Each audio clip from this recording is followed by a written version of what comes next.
और अगर नहीं करेंगे तो जिस तरह शेख हसीना ने बांग्लादेश में मासूम लोगों पर गोलियां चलवाई, क्या वो गोलियां चलवाएंगे। अब वो बात करते हैं देश की यूनिटी के बारे में। तो यूनिटी देश की कब होगी? जब इंसाफ होगा। और ख़ुद योगी ने उनके राज में कई फॉल्स एनकाउंटर्स हुए अल्पसंख्यक समाज मुसलमानों के। उनके राज में आज भी बुलडोज़र के ज़रिए मुसलमानों के घरों को तोड़ दिया जाता है। तो और उन्हीं के राज में लोग बोलते हैं कि मुसलमानों का क्या जेनोसाइड नरसंहार हो। वो ख़ुद हेट स्पीच देते हैं मुसलमानों के बारे में। योगी ने ख़ुद कहा था ठोक देंगे। तो जब वो ख़ुद इस तरह की बातें करते हैं और देश की अखंडता और यूनिटी की बात जब वो करते हैं, तो उनके मुंह से जब इतने सब अनाप शनाप बातें निकलती हैं, तो फिर वो तो कुछ और ही बात कर रहे हैं। तो बांटेंगे तो कटेंगे, ये खुद कहा था ठोक देंगे। तो जब वो खुद इस तरह की बातें करते हैं और देश की अखंडता और यूनिटी की बात जब वो करते हैं, तो उनके मुंह से जब इतने सब अनाप शनाप बातें निकलती हैं, तो फिर वो तो कुछ और ही बात कर रहे हैं। तो बांटेंगे तो कटेंगे, भाई आप ही तो बांट रहे हैं।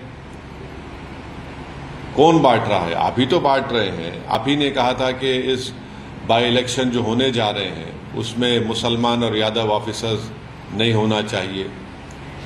तो ये सब बातें जो हैं ये इसलिए कर रहे हैं क्योंकि उनको नज़र आ रहा है कि उन्हीं की पार्टी के लोग उनको हटाना चाहते हैं मुख्यमंत्री के पद से। तो शायद वो बीजेपी को कह रहे हैं कि बटेंगे तो कटेंगे। तो ये इनका इनसिक्योरिटी है, उनकी अनपॉपुलैरिटी है उत्तर प्रदेश में। और फिर वो भूल गए कि जब देश की अखंडता की बात कर रहे हैं तो जो डिफेंस की ज़मीन थी उन्होंने इंडस्ट्रियलिस्ट को दे दिया वहाँ पर। तो ये सब इनका रिकॉर्ड रहा है।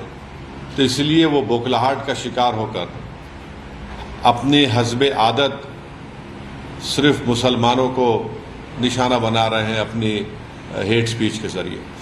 सर, ओवैसी योगी आदित्यनाथ ने ये भी कहा है कि आप डरते क्यों हैं? जब पैलेस्टाइन की बात करते हैं तब आप कुछ नहीं, पैलेस्टाइन के सपोर्ट में बात करते हैं, और जब बांग्लादेश की बात आती है वहाँ पे हिंदू मंदिर और लोगों पे वहाँ पे अटैक्स हो रहे हैं, तब आप क्यों नहीं कुछ बात करते?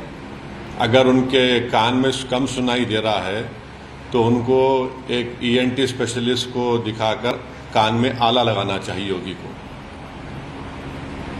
बांग्लादेश में अगर जो कुछ हो रहा है तो उसका जिम्मेदार हम कैसे हैं?